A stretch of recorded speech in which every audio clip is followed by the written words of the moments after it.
Hello everyone. BSc part second के अंतर्गत unit second उपसंयोजक यौगिकों के बारे में पढ़ रहे थे, जिसके अंतर्गत पिछले लेक्चर में मैंने उपसंयोजक यौगिकों में समवायता के बारे में जिक्र किया था कि किस टाइप से उपसंयोजक यौगिकों में समवायता पाई जाती है। आइसोमेरिज्म इन कोऑर्डिनेशन कंपाउंड्स, इसके अंतर्गत मैंने बताया था कि उपसंयोजक यौगिक दो प्रकार की समवायता दर्शाते हैं। First is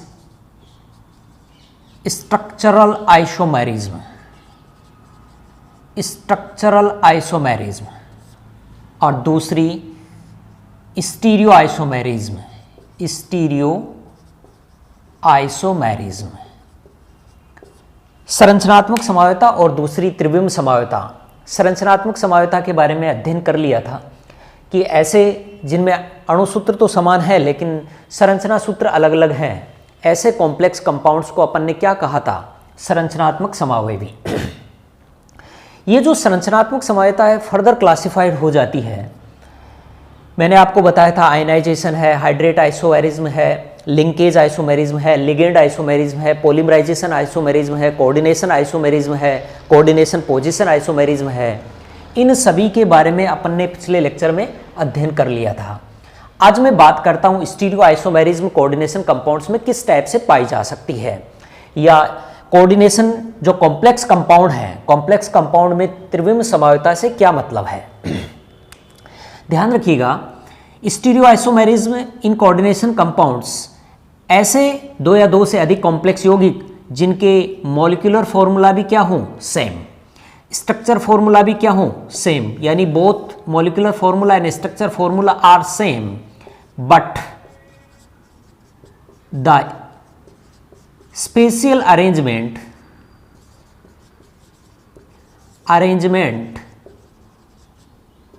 of ligands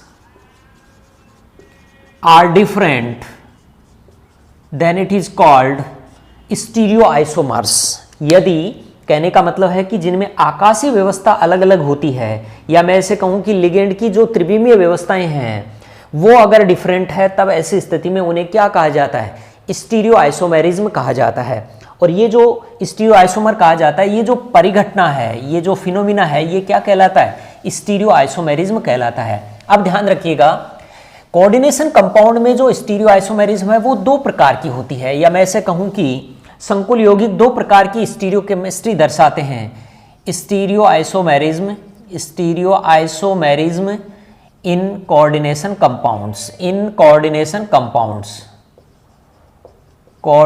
compounds उपसंयोजक यौगिकों में त्रिविम समवायता। उपसंयोजक यौगिकों में त्रिविम समवायता दो प्रकार की होती है। ये आ जाती है, फर्स्ट इज ज्योमेट्रिकल आइसोमेरिज्म, ज्यामितीय समवायता जिसको कहा जाता है। ज्योमेट्री में डिफरेंस आने के फलस्वरूप जो स्टीरियो आइसोमेरिज्म उत्पन्न होती है उसको हम ज्योमेट्रिकल आइसोमेरिज्म कहते हैं। दूसरी आ जाती है ऑप्टिकल आइसोमेरिज्म,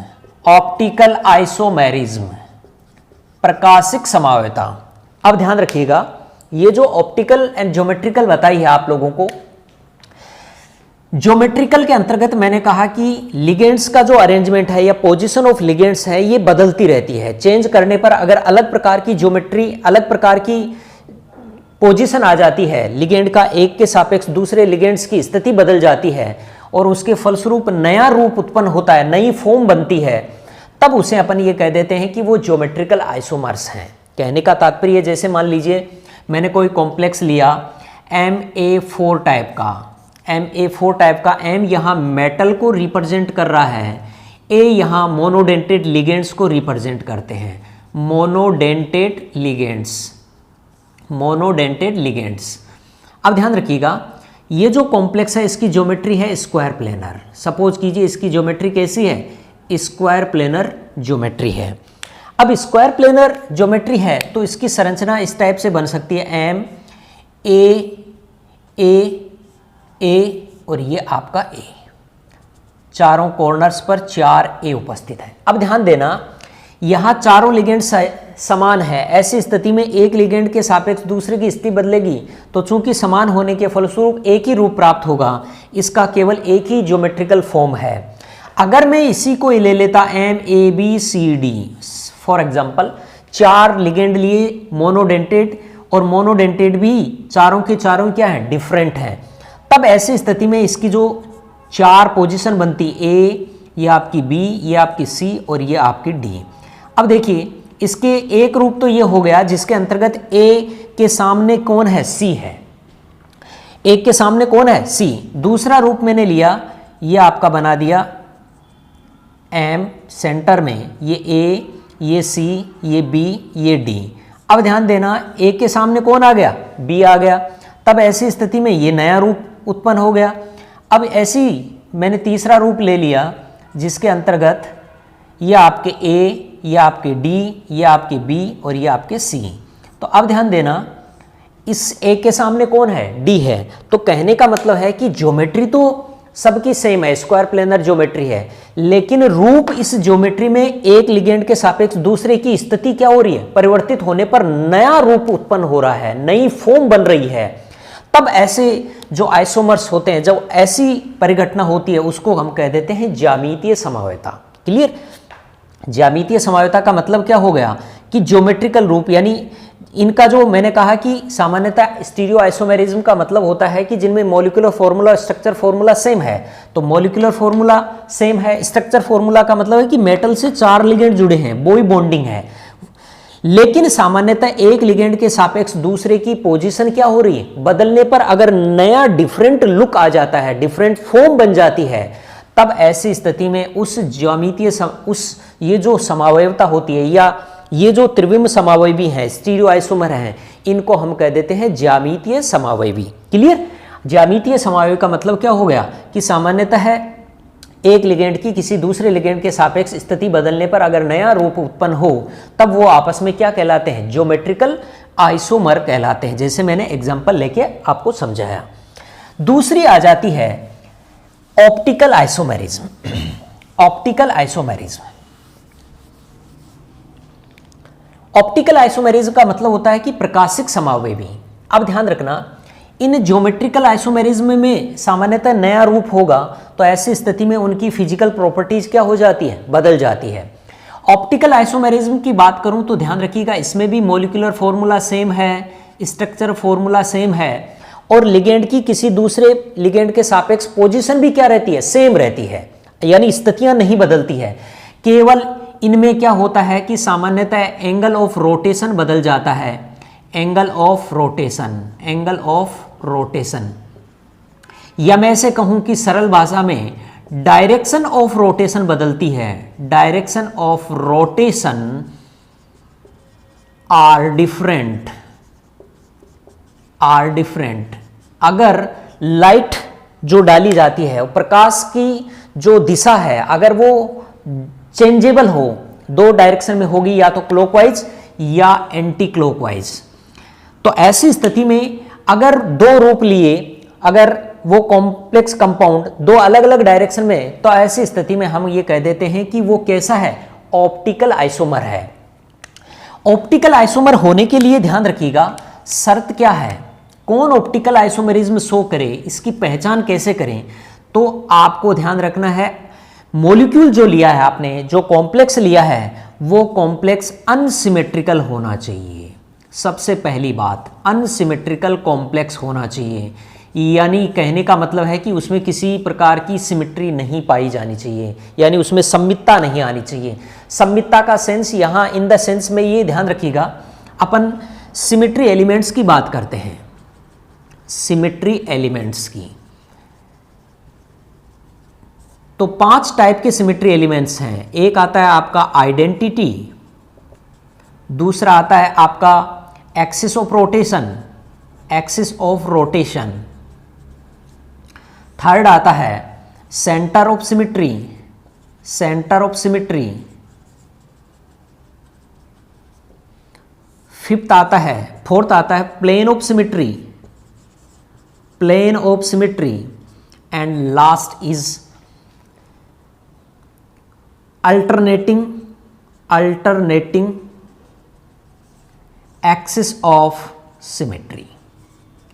5 टाइप के सिमेट्री एलिमेंट्स हैं, ये ध्यान रखिएगा, 5 टाइप के सिमेट्रिक एलिमेंट्स हैं। इन सिमेट्रिक एलिमेंट्स के आधार पर जो कंपाउंड्स हैं वो 3 टाइप के कॉम्प्लेक्स हो सकते हैं, 3 टाइप के कंपाउंड्स हो सकते हैं, 3 टाइप के कंपाउंड्स।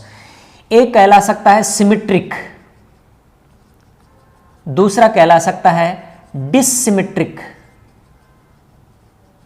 और थर्ड कहलाता है एसिमेट्रिक।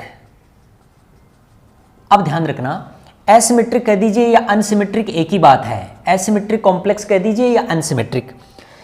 सिमेट्रिक का मतलब होता है कि जिसमें एक चीज का जरूर ध्यान रखिएगा, ये जो आइडेंटिटी सिमेट्री एलिमेंट है ये प्रत्येक कॉम्प्लेक्स में उपस्थित रहेगा, चाहे वो आपका सिमेट्रिक हो, चाहे डिससिमेट्रिक हो, चाहे एसिमेट्रिक हो। तो कुल मिला के इन 4 के आधार पर देखना है।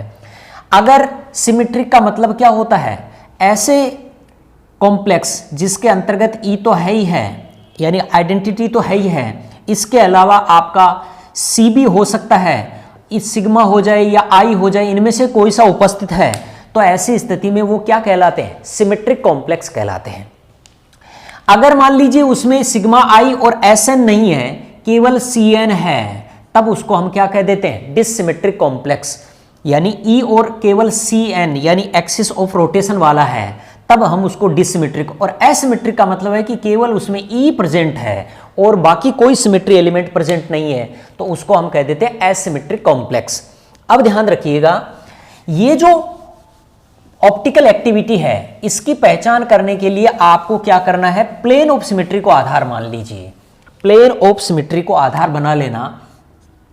अगर कॉम्प्लेक्स में प्लेन ऑफ सिमेट्री उपस्थित है, अगर संकुल में प्लेन ऑफ सिमेट्री प्रेजेंट है, प्रेजेंट और दूसरी एब्सेंट, अगर कॉम्प्लेक्स में प्लेन ऑफ सिमेट्री प्रेजेंट है तब तो वो ऑप्टिकली इनएक्टिव होगा, ऑप्टिकली इनएक्टिव। अगर एब्सेंट है तब ऐसी स्थिति में वो ऑप्टिकली एक्टिव होगा। क्लियर? आपको क्या करना है, कोई भी कॉम्प्लेक्स जो दिया गया है उसमें क्या करना, और प्लेन ऑफ सिमेट्री लगाना। प्लेन ऑफ सिमेट्री का मतलब होता है कि ऐसी इमेजिनरी प्लेन जो मॉलिक्यूल को 2 भागों में बाइसेक्ट कर दे और वो दोनों के दोनों बाइसेक्ट पार्ट्स हैं वो दोनों एक दूसरे के क्या हो, मिरर इमेज हो। ऑप्टिकल आइसोमेरिज्म के लिए मैंने आपको कंडीशन बताई है कि कॉम्प्लेक्स अनसिमेट्रिकल होना चाहिए या एसिमेट्रिक होना चाहिए। इसकी असमितता की पहचान करने के लिए आपको क्या करना है, प्लेन ऑफ सिमेट्री देखनी है। अगर प्लेन ऑफ सिमेट्री है या नहीं है, प्लेन ऑफ सिमेट्री का मैंने आपको बता दिया। प्लेन ऑफ सिमेट्री को सामान्यतः सिग्मा से डिनोटेड करते हैं। प्लेन ऑफ सिमेट्री का मतलब है कि ऐसा कोई भी काल्पनिक एक्सिस, ऐसा काल्पनिक तल लगाना जिससे मॉलिक्यूल 2 बराबर हिस्सों में बंट सकता हो। अगर 2 मॉलिक्यूल या कॉम्प्लेक्स 2 बराबर हिस्सों में कट जाता है या 2 बराबर हिस्सों में बंट जाता है और वो दोनों बराबर हिस्से एक दूसरे के मिरर इमेज हो, दर्पण प्रतिबिंबी हो, तब हम उसको ऐसे कह सकते हैं कि वो सामान्यतः उसमें क्या उपस्थित है, plane of symmetry. For example, जैसे मान लीजिए मैंने ये हाथ लिया, ये एक क्वांटिटी है, जुड़ी हुई है। अब इस क्वांटिटी के बीचों बीच आपने क्या लगाया, तल लगाया। ध्यान रखिएगा, इसको कई तरीके से काट सकते हैं। जैसे मान लीजिए ये भी काटता, इधर से भी काट सकता था और एक सामने की ओर से। मान लीजिए मैंने सामने वाला तल लगाया, ऐसी स्थिति में ये 2 भागों में कटेगा। 2 भागों में कटा, ये जो वाला भाग है अगर इसको दर्पण में देखेंगे तो कौन सा टाइप का दिखाई देगा, इस तरफ वाला दिखाई देगा। इसका मतलब क्या है, ये जो पार्ट था, ये जो एक समूह था, ये 2 बराबर हिस्सों में कट गया। किसके आधार पर, एक काल्पनिक एक्सिस के आधार पर। और दोनों बराबर हिस्से जो हैं वो दोनों बराबर हिस्से एक दूसरे के क्या हैं, मिरर इमेज हैं, दर्पण प्रतिबिंबी हैं। तो ऐसी स्थिति में मैं ऐसे कह सकता हूं कि ये जो समूह है ये सामान्यतः सिमेट्रिक है, सममित है, असममित नहीं है। अगर असममित होता तब तो इसमें प्लेन ऑफ सिमेट्री नहीं लगती। तो ऐसे ही आपको क्या करना है, कॉम्प्लेक्स कंपाउंड में देखना है, प्लेन ऑफ सिमेट्री अगर उसमें प्रेजेंट है तो अब तो ऐसी स्थिति में वो ऑप्टिकली इनएक्टिव होगा, यानी प्रकाश के तल को रोटेट नहीं कर पाएगा। Plane of light does not rotated by this type of molecules, यानी जो ऑप्टिकली इनएक्टिव जो मॉलिक्यूल्स होते हैं, प्रकाशिक असक्रिय जो मॉलिक्यूल हैं उनमें सामान्यतः प्लेन ऑफ सिमेट्री के कारण वो सिमेट्रिक हो जाते हैं और सिमेट्रिक मॉलिक्यूल सामान्यतः ऑप्टिकल एक्टिविटी शो नहीं करते हैं। लेकिन अगर एब्सेंट है तब ऐसी स्थिति में वो एसिमेट्रिक मॉलिक्यूल होंगे और asymmetric molecule always is behave as a optically active compounds, यानी वो ऑप्टिकल एक्टिविटी शो करेंगे। तो ये चीज आप लोगों को जरूर ध्यान रखनी है। ये मेन कंसेप्ट था स्टीरियो आइसोमेरिज्म कोऑर्डिनेशन कॉम्प्लेक्सेज कि कौन सा ऑप्टिकल एक्टिविटी दर्शाता है।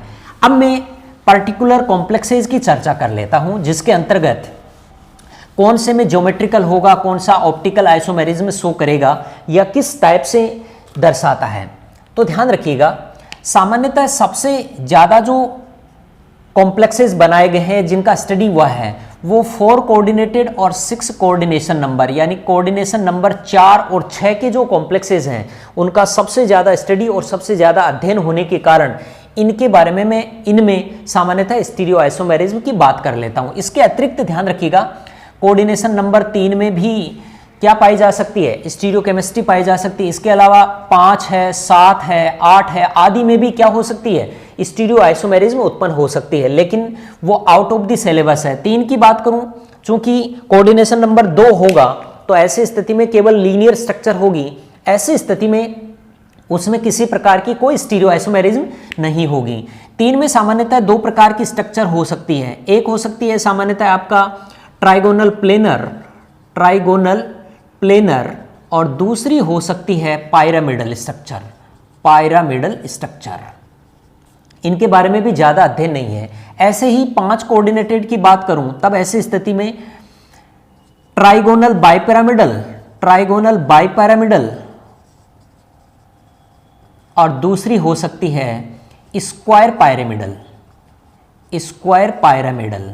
2 प्रकार की ज्योमेट्री कंटेन कर सकता है। अब इनमें सामान्यतः किस टाइप की आपकी स्टीरियो आइसोमेरिज्म पाई जाती है, इनसे डिफरेंट होती है, इनके बारे में मैं चर्चा नहीं करूंगा। मैं केवल 4 और 6 जो कोऑर्डिनेशन कंपाउंड्स हैं इनके बारे में बात करूंगा। अब ध्यान रखिएगा, ये जो 4 और 6 वाले हैं कोऑर्डिनेशन नंबर 4 और कोऑर्डिनेशन नंबर 6। कोऑर्डिनेशन नंबर 4 के अंतर्गत 2 प्रकार के हाइब्रिडाइजेशन कोऑर्डिनेशन नंबर 4 में हो सकते हैं। एक हो सकता है sp3 या d3s और दूसरा हो सकता है dsp2। क्लियर? ऐसे ही कोऑर्डिनेशन नंबर 6 के अंतर्गत sp3d2 या d2sp3। क्लियर? 2 टाइप का हाइब्रिडाइजेशन हो सकता है। अब d3s इसके आधार पर ज्योमेट्री जो होती है वो होती है टेट्राहेड्रल और इसके आधार पर जो ज्योमेट्री होती है वो होती है स्क्वायर प्लेनर। अब ध्यान रखिएगा, ऐसे ही कोऑर्डिनेशन नंबर 6 के लिए जो मुख्य रूप से ज्योमेट्री पाई जाती है वो आती है आपकी ऑक्टाहेड्रल। मेन जो ज्योमेट्री होती है वो ऑक्टाहेड्रल। इसके अलावा कुछ कॉम्प्लेक्सेस स्क्वायर एंटीप्रिज्मेटिक भी हो सकते हैं, ट्राइगोनल एंटीप्रिज्म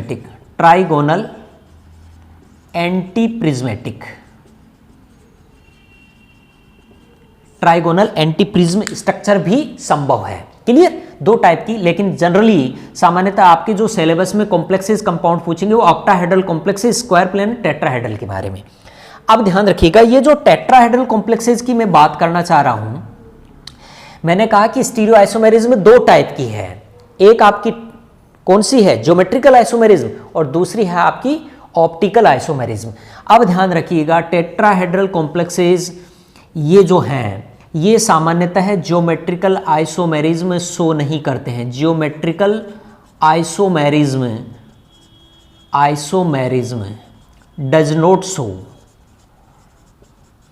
यानी ज्यामितीय समवायता नहीं दर्शाते। उसका कारण क्या है कि इनमें सामान्यतः जो बॉन्ड लेंथ है और बॉन्ड एंगल है वो समान रहता है। किसी भी अगर ग्रुप को चेंज कर दोगे तो एक दूसरे से स्थितियां क्या रहेगी, समान रहेगी। अर्थात लिगेंड्स की पोजीशन बदलने से नया रूप नहीं प्राप्त होता है। इस कारण से सामान्यतः टेट्राहेड्रल कॉम्प्लेक्सेस हैं वो ज्योमेट्रिकल आइसोमेरिज्म शो नहीं करते हैं। ये आप लोगों को जरूर ध्यान रखिएगा है। परंतु square planar complexes geometrical isomerism show करते हैं, ज्योमेट्रिकल आइसोमेरिज्म शो। बट अब मैं उल्टा चलूं, ऑप्टिकल आइसोमेरिज्म, ये ऑप्टिकल आइसोमेरिज्म शो करते हैं जबकि ये ऑप्टिकल आइसोमेरिज्म शो नहीं करते हैं। क्लियर? अब क्यों नहीं करते हैं? तो मैंने कहा कि सामान्यतः टेट्राहेड्रल कॉम्प्लेक्सेस की बात करूं तो ऑप्टिकल आइसोमेरिज्म शो कर सकते हैं। कब? जब मॉलिक्यूल कैसा हो, मैंने आपको बताया था ऑप्टिकल एक्टिविटी के लिए अनसिमेट्रिकल हो, एसिमेट्रिक हो, तब ऐसी स्थिति में टेट्राहेड्रल कॉम्प्लेक्सेस हैं वो क्या दर्शा सकते हैं? वो सामान्यतः ऑप्टिकल आइसोमेरिज्म दर्शा सकते हैं। लेकिन अगर एसिमेट्रिक नहीं है तो ऑप्टिकल आइसोमेरिज्म नहीं दर्शाएंगे।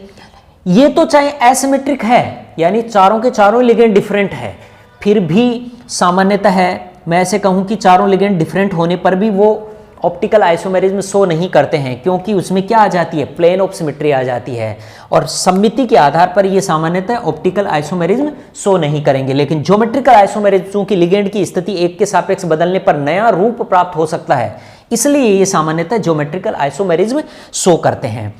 अब मैं बात करूं ऑक्टाहेड्रल की। ऑक्टाहेड्रल ज्योमेट्रिकल और ऑप्टिकल दोनों प्रकार के आइसोमेरिज्म शो कर सकता है, लेकिन वो स्थिति की कॉम्प्लेक्स आपको कैसा दिया गया है? कॉम्प्लेक्स ऑप्टिकल आइसोमेरिज्म के लिए मैंने बताया कि एसिमेट्री होनी चाहिए। अगर एसिमेट्री आ जाती है तब ऐसी स्थिति में वो क्या कर सकता है?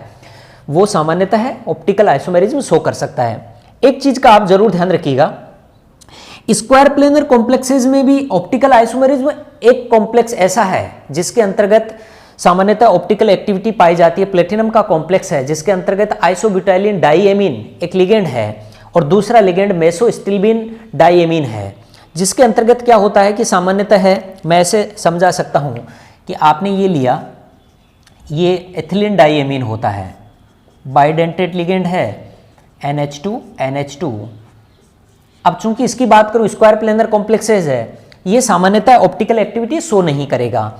परंतु जैसे ही मैंने मेसो की बात की, मान लीजिए मेसो का मतलब है कि यहाँ HC6H5, ऐसे ही C6H5 और ये आपका H, और दूसरा आइसोस्टिल्बीन के यानी दो CH3 समूह जुड़े हुए हैं, CH3, ऐसे ही H और ये आपका H।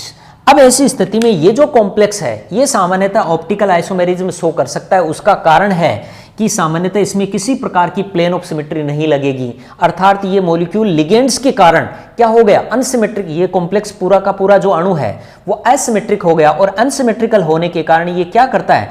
ऑप्टिकल आइसोमेरिज्म शो करेगा। ऐसे रेयर एग्जांपल्स हैं।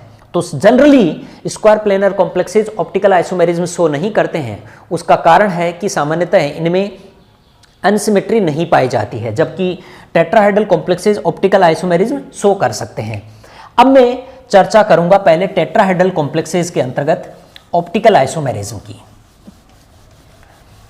Optical isomerism in tetrahedral complexes मैंने चर्चा की। टेट्राहेड्रल कॉम्प्लेक्सेस की बात करूं, टेट्राहेड्रल कॉम्प्लेक्स, अब ध्यान रखिएगा टेट्राहेड्रल कॉम्प्लेक्सेस को मैं इस तरीके से दिखा सकता हूं। ये आपका M, ये आपका एक समूह है, ऐसे ही दूसरा समूह, एक ये समूह है। इसको इस तरीके से रिप्रेजेंट किया जा सकता है, और ये आपका समूह है। ये टेट्राहेड्रल कॉम्प्लेक्स की बात की। इसको मैं इस तरीके से भी दिखा सकता हूं कि सामान्यतः ये एक बंद ऊपर की ओर, दूसरा बंद नीचे की ओर, ये दो प्लेन में। क्लियर? ये टेट्राहेड्रल कॉम्प्लेक्सेस बनेगा। अब इस कॉम्प्लेक्स की बात करूं तो सामान्यतः मैं पहले ले लेता हूं MA4 type complex. MA4 type complex, मैंने कहा कि tetrahedral complexes optical activity show करते हैं। सो ऑप्टिकल एक्टिविटी और ऑप्टिकल आइसोमेरिज्म शो करने के लिए मॉलिक्यूल कैसा होना चाहिए?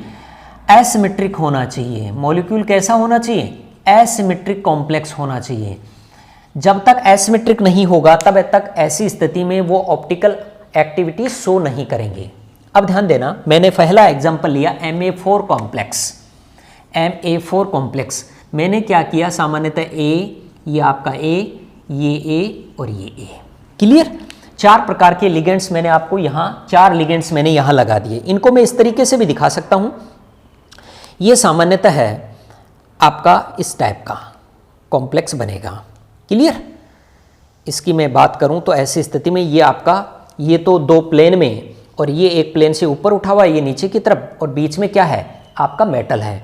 अब ध्यान रखना, इसको मैंने कहा कि ऑप्टिकल आइसोमेरिज्म दर्शाएगा या नहीं दर्शाता है, तो उसको आपको देखना है कि एसिमेट्री है क्या, यानी काल्पनिक तल लगाकर देखना है। यानी मैं ऐसे कह सकता हूं कि आपको ऐसा तल लगा के देखना है कि क्या ये दो बराबर भागों में कट सकता है। तो ध्यान रखिएगा, अगर मैं ये तल लेता हूं, अगर मैं इससे काटता हूं, ऊपर भी ए है नीचे भी ए है, ये आपस में बॉन्ड वाला कटता चला जाएगा, आपस में आधे आधे कट जाएंगे। तो ऐसी स्थिति में मैं कह सकता हूं कि इसमें क्या है, प्लेन ऑफ सिमेट्री है, और जिसमें प्लेन ऑफ सिमेट्री पाई जाती है वो क्या हो जाता है, ऑप्टिकली इनएक्टिव। तो इसका मतलब है कि ये जो कॉम्प्लेक्स है वो कैसा है, ऑप्टिकली इनएक्टिव है। क्लियर मेरी बात को? यानी आप इस तरीके से भी काट सकते हो, आप इस तरीके से भी काट सकते हो, और ऊपर से भी काट सकते हो। किसी भी तरफ से प्लेन लगाने पर सामान्यतः ये दो बराबर भागों में कट जाएगा। अगला लीजिए, देखिए मैंने लिया Ma3B कॉम्प्लेक्स। यहां में जो M इंडिकेट कर रहा है ये मेटल को है, A जो इंडिकेट कर रहा है ये मोनोडेंटेट लिगेंड को इंडिकेट कर रहा है, मोनोडेंटेट लिगेंड्स, मोनोडेंटेट लिगेंड्स। यहां A 4 लिखा है, इसका मतलब है कि चारों मोनोडेंटेट लिगेंड एक जैसे हैं। यहां A3B यानी 3A एक जैसे हैं, एक अलग टाइप का है, तो इसको मैंने इस तरीके से रिप्रेजेंट कर दिया, ये B। अब देखिए, ये सामान्यतः अगर मैंने इसको दर्शाया तो आपको ध्यान रखना, ये वाले तो प्लेन में, एक ऊपर की तरफ A और नीचे की तरफ B है। तो अगर मैं मान लीजिए ये प्लेन लगाता हूं, अगर मैंने इसको इस तरीके से दिखाया, अगर मैं नीचे की तरफ प्लेन लगाता हूं तो ध्यान दीजिएगा, अगर ये प्लेन लगाते ही A ऊपर की तरफ B नीचे की तरफ, डिफरेंट दो बराबर भागों में नहीं कट पाते हैं। लेकिन अगर मैं इसको इस तरीके से काटता हूं, तब ऐसी स्थिति में इधर भी A है इधर भी A है, दो समान भागों में कटने के फलस्वरूप हमारे को क्या प्राप्त हो जाएगा, समान प्रकार के समूह पार्ट्स मिलेंगे। इसलिए ये सामान्यतः है ऑप्टिकल एक्टिविटी शो नहीं करते, क्योंकि सिग्मा प्रेजेंट हो गई तो ये भी सामान्यतः ऑप्टिकली इनएक्टिव होगा। अब मैंने लिया Ma2BC, अब 3 टाइप के लिगेंड्स ले लिए। अब देखिए मैंने लिया, ये सामान्यतः है, ये आपने लिए लिगेंड्स प्लेन वाले, ये तो आगे आपके प्लेन के लिगेंड्स। एक ऊपर की तरफ है वो A टाइप का लिगेंड है और नीचे की तरफ B टाइप का लिगेंड है, ये तो दिखाओगे इस टाइप से। अब ध्यान देना, ये ऊपर की तरफ A है, ये नीचे की तरफ B है। अगर मैं इसको दिखा देता हूं, ये आपका इस टाइप का देख लीजिए, ये A और ये आपका C। क्लियर? अब देखिए, ये नीचे की तरफ तो दो प्लेन में तो A है, ये C है, ये B है।